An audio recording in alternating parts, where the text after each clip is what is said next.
Assalamualaikum warahmatullahi wabarakatuh. Salam Kukar Pintar. Hai adik-adik semuanya, berjumpa kembali dengan saya Ibu Atin Pujiatmi. Pada kesempatan kali ini kita akan belajar mengenai materi pewarisan sifat pada makhluk hidup, materi bab yang ketiga untuk kelas 9 IPA. Adapun subbab yang kita pelajari pada pertemuan kita saat ini adalah penerapan pewarisan sifat dalam pemuliaan makhluk hidup. Untuk mengetahui bagaimanakah penerapan pewarisan sifat pada pemuliaan makhluk hidup, silahkan menyaksikan video berikut ini. Selamat menyaksikan. Buku yang digunakan adalah buku ilmu pengetahuan alam yang dikeluarkan oleh Kementerian Pendidikan dan Kebudayaan Republik Indonesia edisi revisi tahun 2018 pada halaman 147 sampai dengan 151.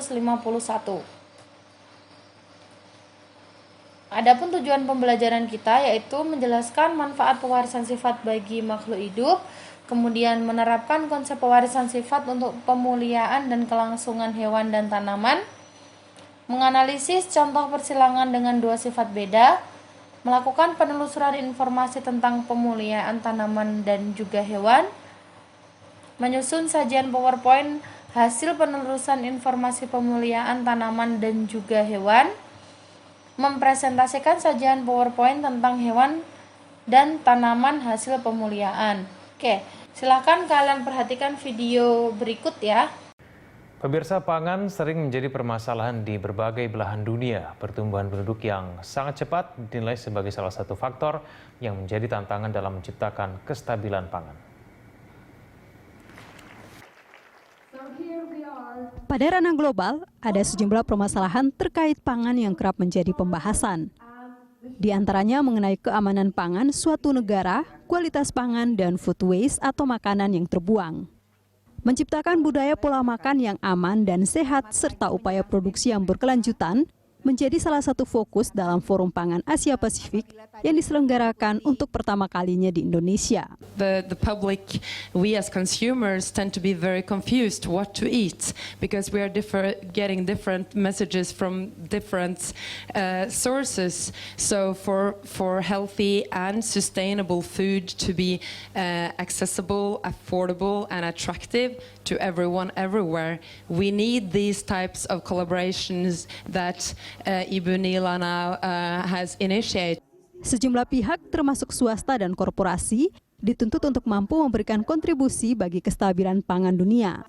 Hal ini pun menjadi perhatian khusus bagi pelaku industri usaha, khususnya di kawasan Asia Pasifik. Well, food is a key enabler to health. It's a key enabler to a productive life. So sustainable system is absolutely vital.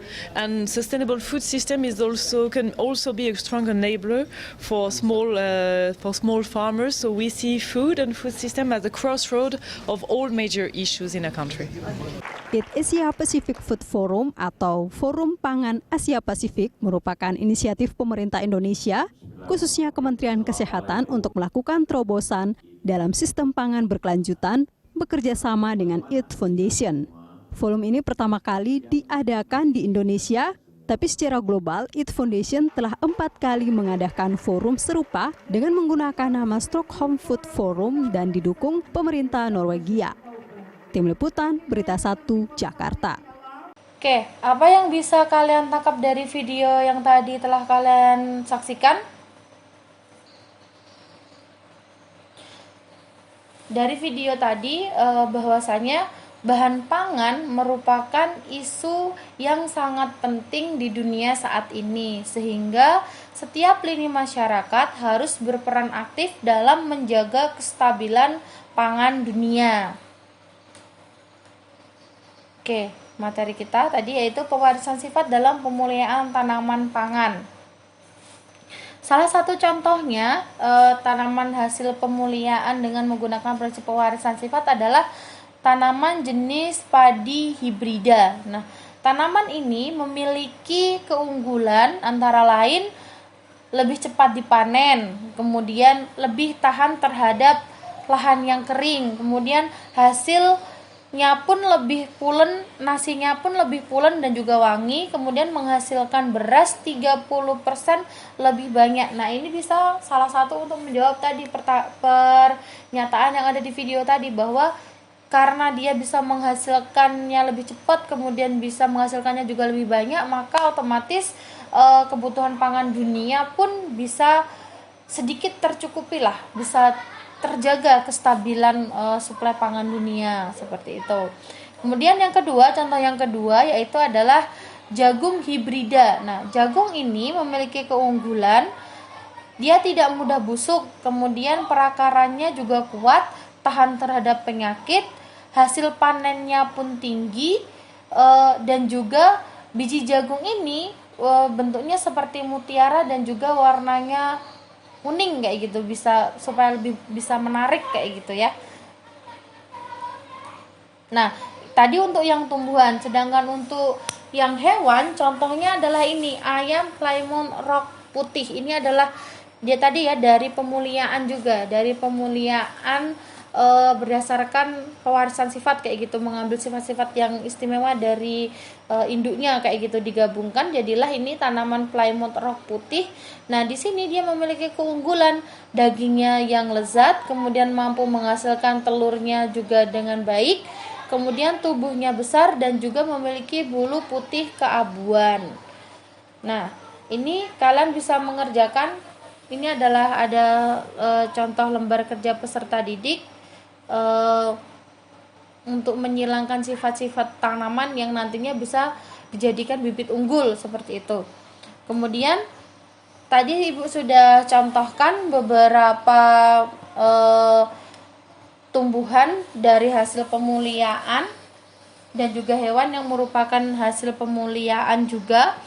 Sekarang kalian bisa untuk mencoba lagi, mencari lebih banyak lagi. Kalian bisa cari lewat artikel, kemudian kalian bisa cari lewat gawai kalian, HP kalian, kemudian laptop dan lain sebagainya, artikel-artikel kayak gitu yang berisi tentang makhluk hidup, bisa tumbuhan, bisa hewan yang merupakan hasil dari pemuliaan dan juga hasil pemuliaan lah seperti itu. Nanti kalian bisa susun dalam suatu slide presentasi atau PowerPoint, kalian susun kayak gitu menjadi sajian yang bisa kalian share nanti untuk PowerPoint-nya kepada kawan-kawan kalian kayak gitu ya, berbagi ilmu seperti itu. Oke, selesai untuk materi kita. Kalian bisa merefleksikan apa saja yang telah kalian pelajari kali ini, kemudian apa yang ingin kalian ketahui lebih lanjut lagi, dan bagaimana perasaan kalian dalam mengikuti pelajaran kali ini. Nah, kalian juga bisa membuat mind mappingnya. Tadi penerapan pewarisan sifat pada makhluk hidup tadi ada 2, yaitu penerapan yang pemuliaannya pada apa, 1 pada siapa, dan juga pemuliaan tanaman pada siapa. Contohnya apa aja, keunggulannya dari makhluk hidup hasil pemuliaan itu tadi apa aja, seperti itu. Oke. Selesai, terima kasih untuk perhatiannya. Demikian materi yang kita pelajari pada pertemuan kali ini. Semoga bisa bermanfaat bagi kita semuanya. Jangan lupa untuk meninggalkan jejak kalian dengan cara berikan like, komen, subscribe, dan kalian juga bisa share ke teman-teman kalian yang lain untuk membagi ilmu. Demikian, wassalamualaikum warahmatullahi wabarakatuh. Salam Kukar Pintar. Bye-bye.